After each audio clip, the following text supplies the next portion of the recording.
राष्ट्रपति चुनाव की सरगर्मी बढ़ती जा रही है। आज एक तरफ भाजपा में उम्मीदवार को लेकर मंथन का दौर चल रहा है, तो तीन संभावित कैंडिडेट के खुद इनकार करने के बाद आज विपक्षी दल एक बार फिर दिल्ली में बैठक कर रहे हैं। राष्ट्रपति के संयुक्त उम्मीदवार के नाम पर चर्चा होगी।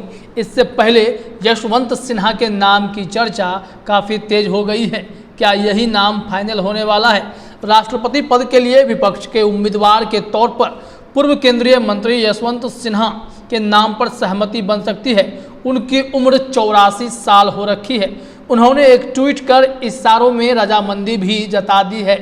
दरअसल आज दोपहर में विपक्षी दल राष्ट्रपति चुनाव के लिए अपने संयुक्त उम्मीदवार के नाम पर चर्चा करने के लिए बैठक कर रहे हैं। इससे पहले ममता बनर्जी के प्रति आभार व्यक्त करते हुए पूर्व भाजपा नेता के ट्वीट ने यह स्पष्ट इशारा दे दिया है।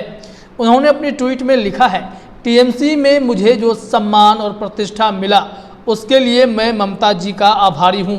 अब समय आ गया है जब एक बड़े राष्ट्रीय उद्देश्य के लिए मुझे पार्टी से अलग विपक्षी एकता के लिए काम करना चाहिए। उन्होंने आगे कहा कि मुझे यकीन है कि वह इस कदम को स्वीकार करेंगी। इस तरह से यशवंत सिन्हा ने टीएमसी छोड़ने का संकेत देते हुए राष्ट्रपति चुनाव का उम्मीदवार बनने की तरफ इशारा कर दिया है। इससे एक बात और साफ हो गई है कि तृणमूल कांग्रेस जल्द ही जुलाई में होने वाले चुनाव के लिए राष्ट्रपति उम्मीदवार के तौर पर यशवंत सिन्हा की घोषणा कर सकती है।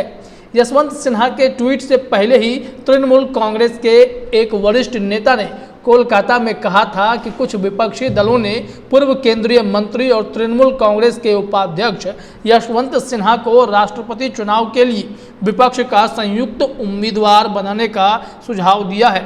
टीएमसी के एक नेता ने कहा कि पश्चिम बंगाल की मुख्यमंत्री और तृणमूल कांग्रेस प्रमुख ममता बनर्जी को इस तरह के फोन आए और वह भी सिन्हा को विपक्ष के संयुक्त उम्मीदवार के तौर पर पेश कर रही हैं।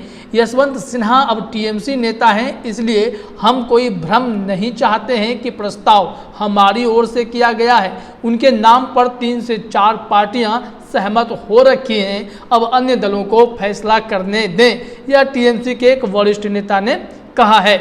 सिन्हा के नाम पर अगर आम राय बनती है तो विपक्ष के लिए यह राहत की बात हो सकती है। इससे पहले राष्ट्रपति पद के लिए 3 संभावित उम्मीदवार खुद ही चुनाव लड़ने से इनकार कर चुके हैं।